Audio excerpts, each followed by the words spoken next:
5টি ছোপ থেকে আপনার মানে 20টে বাঁশ কাটতে হবে হচ্ছে বেয়া জোড়ায়, মানে জোড়ায় আপনি কাটতে পারবেন না। সুপ্রিয় দর্শক, আসলে কোশ্চেন খেলাটাই বেশি হচ্ছে বর্তমান পেজে নিয়ে। তো আমার পাশে দেখতে পাচ্ছেন হচ্ছে পার্টিসিপেট আছে, হাসাই পার্টিসিপেট আছে।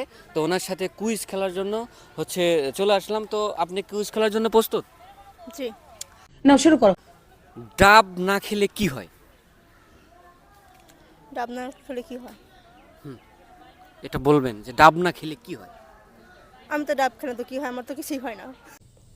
Thank you. না, এটা তো হচ্ছে কোনো যৌক্তিক কোনো কারণ হলো না, তাই না?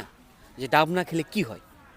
কিছুই হয় না, এটা খেলে একটু উপকারী আছে এটাই জানি, বাট এটা না খেলে তো কোনো ক্ষতি আচ্ছা, নেই। এখন আপনি আপনি যে যে পাইলে বোঝাচ্ছেন যে আপনি ভাত না খেলে কি হয়, কিছুই হবে না। না, ভাত না, না ভাত খেলে না, তো আমি মারা যাবো না। না আপনি অন্য কিছু খায়ও তো আপনি থাকতে পারবেন, তাই না? হ্যাঁ, বাট তা- ভাতের যে এটা ওটা তো আর অন্য কিছু দিয়ে হবে না, তাই না?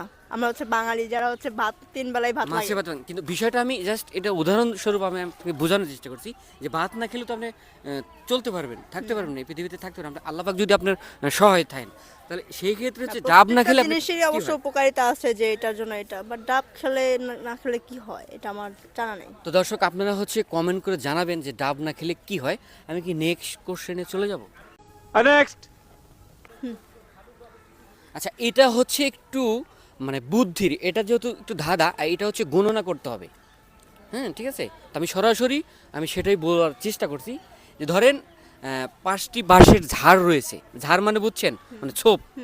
সেই 5টি ছোপ থেকে আপনার মানে 20টে বাঁশ কাটতে হবে হচ্ছে বেয়া জোড়ায়, মানে জোড়ায় আপনি কাটতে পারবেন না। বৃষ্টি কাটতে হবে। হ্যাঁ, 20টা বাঁশ কাটবেন 5টি ছোপ থেকে। ধরেন এই আশপাশে যে 5টি গাছ রয়েছে, এই 5টি গাছ থেকে ধরেন অসংখ্য অগণিত গাছ রয়েছে, ওইখান থেকে আপনি বেজোড়ায় হচ্ছে 20টি গাছ আপনি কাটবেন বা বাঁশ আপনি কাটবেন। তো একটা করে কাটতে হবে। কিভাবে? একটা করে কাটলে তো হচ্ছে কয়টা হচ্ছে? 20টা একটা করে কাটলে তো 20টাই হবে নাকি? আপনি তো পাস করেন নাই। একটা করে কাটলে 5টা হইলো না? 5টা ঝাড় না? ও 5টা ঝাড় না? জি। ও 4টা। কিভাবে আপনি আমাকে বুঝায় বলেন। 5টার ভিতরে 20টা আপনি কাটতে হবে। দর্শক, যে আমি যে কোশ্চেনটা করছি, আপনারা হয়তো একটু চিন্তা করলে করতে পারেন যে হচ্ছে 5টা ঝাড় থেকে 20টে বাঁশ আপনি কাটবেন, কিন্তু কাটতে হবে শর্ত হলো একটাই, বেয়া জোড়ায়। জোড়ায় আপনি কাটতে পারবেন না। বলেন। জানি না। Thank you sir. যে কথাটি বললাম এটি হচ্ছে আপনারা কমেন্টে অবশ্যই জানাবেন যে আপনি 20টে বাঁশ কাটবেন বেয়া জোড়ায়, ঠিক আছে? এটি অবশ্যই কমেন্টে জানাবেন যারা হচ্ছে জানেন, জ্ঞানীগুণী যারা আছেন। তো আপনি আমাকে কোশ্চেন করতে পারেন না, আমি তো এতক্ষণ আপনার সাথে কোশ্চেন খেলেছি। কোশ্চেন নাই, আমি এসব পারি না। আমি ছোটবেলা থেকে ধাঁধা মাথার মধ্যে কখনো ছিলাম না বা এখনো নাই।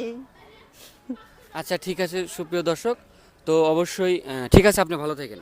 যে আপনিও ভালো থাকেন, গাইস সবাই ভালো থাকেন। তো ভালো থাকেন, সুস্থ থাকেন, অবশ্যই ভালো কাজের সাথে থাকেন। আল্লাহ হাফেজ।